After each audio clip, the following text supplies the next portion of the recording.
தேசபக்தர்களே, என் சகோதரர்களே, உங்கள் அனைவரையும் வணங்கி மகிழ்கிறேன்.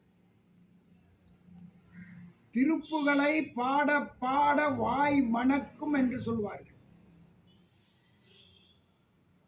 காமராஜரின் புகழை சொல்ல சொல்ல உடம்பெல்லாம் சிலிர்க்கும்.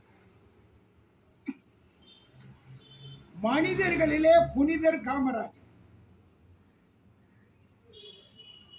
கடந்த ஒரு நூற்றாண்டாக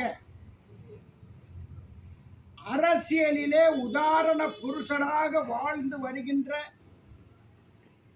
அற்புத தலைவர் காமராஜர். நல்ல அரசியல்வாதி என்றால் காமராஜரை தான் உதாரணம் காட்டுவார்கள். பாரத நாடு முழுவதும் இதுதான் நடைமுறை. அப்படிப்பட்ட பெருந்தலைவர் காமராஜரை ஒரு துக்கடா பய,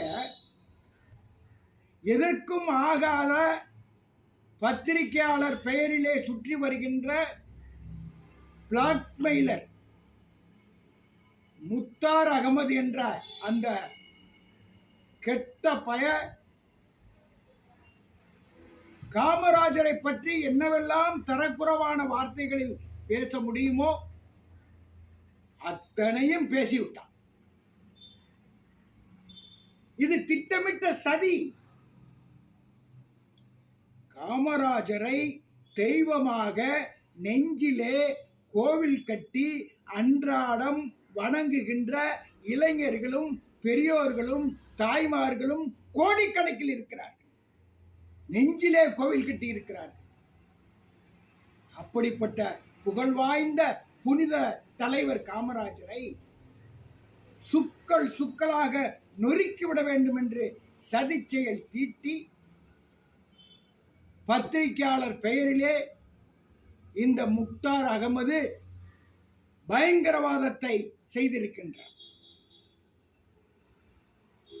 இளைஞர்களின் நம்பிக்கையை உடைப்பது, காமராஜரை வணங்குகின்ற கோடிக்கணக்கான மக்களின் நம்பிக்கையை சிதைப்பது, இதன் மூலம் ஆதாயம் அடைவது என்ற ஒரு முடிவிற்கு இந்த முக்தார் அகமது வந்திருக்கின்றார். அவர் சாதாரணமாக அவன் மட்டும் இயங்குவதாக தெரியவில்லை. அவனுக்கு பின்னாடி ஒரு சதிய கூட்டம் இருப்பதாகவே உணர்கின்றோம். எங்கோ இந்த சதி செயல் உருவாகி முக்தார் அகமது மூலம் வெளிப்பட்டிருக்கிறது. காமராஜரை தெய்வமாக மதித்து வணங்குபவர்கள் கோழைகள் அல்ல என்பதை என் சகோதரர்களை மறந்துவிட வேண்டாம். அவர்கள் கோழைகள் அல்ல, மாவீரர்கள். எதையும் செய்ய துணிந்தவர்கள். எந்த எல்லைக்கும் போவார்கள் என்பதை நன்கு அறிவேன். ஆனால் இப்பொழுது அவர்கள் ஏன் மௌனம் காக்கிறார்கள்? மகா பராக்கிரமம் பொருந்திய அந்த சமுதாயம், நாடார் சமுதாயம் இன்றைக்கு ஏன் மௌனம் காக்கிறது? மாவீரர்களாக இருந்தாலும் சட்டத்தை மதிப்பவர்கள் நாடார் சமுதாயம் என்பதை நான் நன்கு அறிவேன். அந்த மக்களுடன் நிறைய பழகி இருக்கின்றனர். ஆகவேதான் அவர்கள் சாதுவாக இருக்கிறார்கள். என்னதான் நடக்கிறது என்று பார்ப்போம் என்று. அந்த சாதுவான சமுதாயம் எப்பொழுதும் சேதுவாக இருந்துவிடும் என்று கனவு காண வேண்டாம். அந்த சாதுவான சமுதாயம் ஈஸ்வர சிங்கமாக மாறும். ஈஸ்வர சிங்கத்துக்கு ஒரு இழுக்கு வந்த பொழுது அந்த காரின் டாப்பிலே ஏறி கடப்பாறையை எப்படி இறக்கினார்களோ, மளிகை கடை வைத்திருந்த அந்த ஈஸ்வர சிங்கம் உறவினர்கள், அதுபோன்று இந்த காமராஜரை பற்றி களங்கப்படுத்தியதை பார்த்து கொண்டிருக்கிறார்கள், கூர்ந்து கவனித்துக் கொண்டிருக்கிறார்கள் அந்த சமுதாய மக்கள். 100க்கும் மேற்பட்ட இடங்களிலே புகார் கொடுக்கப்பட்டுள்ளது. எந்த நடவடிக்கையும் இல்லை. இதே போன்று எந்த தலைவரையாவது தங்கமுத்து கிருஷ்ணனாகிய நான் விமர்சனம் செய்திருந்தால் நேரம் குண்டர் தடுப்பு சட்டத்திலே அடைக்கப்பட்டிருப்பேன்.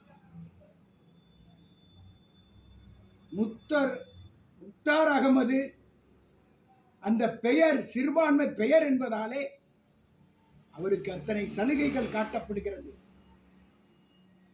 இதனை கண்டித்து சட்டப்படி நடவடிக்கை எடுக்க வேண்டும் என்று சட்டத்தை நம்புகிற நாங்கள் ஜனநாயக முறைப்படி நாளை 22/12/2025 அன்று நாகப்பட்டினம் ஆவரி திடலிலே கண்டன ஆர்ப்பாட்டம் செய்ய இருக்கின்றோம். காமராஜரை தெய்வமாக மதிக்கின்ற அத்தனை இளைஞர்களும் அங்கே குவியப் போகிறார்கள். முக்தார் அகமதுவை கைது செய்ய வேண்டும் என்று அனைவரும் ஒருமித்த குரலிலே கோஷமிடப் போகிறார்கள். சகோதரர் எர்ணாவூர் நாராயணன் தலைமையிலே இந்த கூட்டம் நடைபெறுகிறது. நான் சிறப்புரையாற்றுகிறேன். அந்த வாய்ப்பு எனக்கு கிடைத்ததை பெருமையாக நினைக்கின்றேன். பெருந்தலைவர் காமராஜர் புகழை பேசுவதற்கான வாய்ப்பாக நான் நினைக்கின்றேன். ஆகவே நாளைய தினம் திங்கட்கிழமை 22ஆம் தேதி ஆவரித்திடலிலே கூடுவோம், ஆர்ப்பரிப்போம். இந்த முக்தார் அகமதை கைது செய்யும் வரை ஓயமாட்டோம் என்று கூறி விடைபெறுகிறேன். பாரத் மாதா கி ஜெய்.